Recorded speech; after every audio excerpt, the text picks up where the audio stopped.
mila fanatsarana rehefa miaina anatin'ny rapo fahoriana metraiky amin'ny tany efa maro tsy matanty fa tsisy milaza marina fa manginona amin'ny fiaretany eto atanty fahoriana ratiniana seritreretina raha fehezina miteny tokana de tsisy fahasambarana raha tena milanitra manga lay tontolo ny famaranana fiainana tany de ohatry ny aretina tsisy fanafotony vitsy zavatra tsara fefa ratsy hatramin'ny foto fahaverezana mora andehanana fa sarotra iverenana mafy manao marina sainga misy fahomiazana mandreseny eny amin'ny kitany efa hitako mitazana tsisy olona lasa mpandresy ratsy miatrika fiainana mazana nandritroka ka ohatra maratonatiko tiako aleviny mpity mandifitra fahomiazana rehefa areko manaraka rina tisy mipitsika narahelo anatiko aleo lasa ndrivotra vokony ranomaso afatsy hoe masoko ny ditsoka.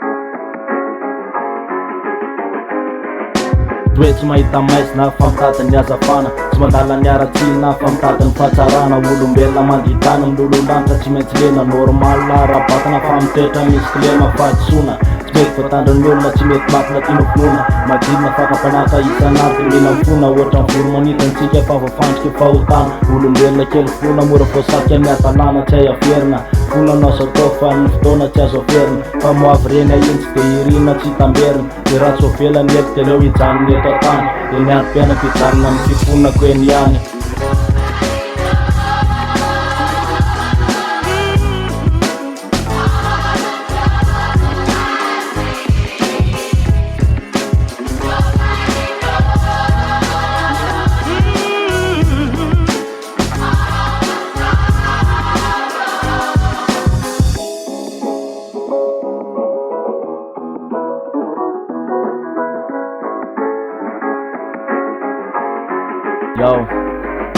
Aleo mandroso atrany fa tsy miandro fotoana hijanona anaraka fiotontany amin'ny fiainana any indramina manangy fanantenana eraky ny fahazatany efatra andratra-piainana tapoko lasa fatsy faharetana tsy mandalo ndapetra ny tantara mipetraka anaty tranokalo zay miteraka tasy tara fa sotro feo mandalo paritaka era faritra tsy hofe anaty kapila eto tany amin'ny rapo fa tsy afaky rapena paradisa manapaharetana amin'ny lafindretraretra ny angam-pana ato anatiko mandrakizay tsisy petra tany fandalovana tsy loza fitsapana raha mainteny amin'ny lany tofoana ny azavana.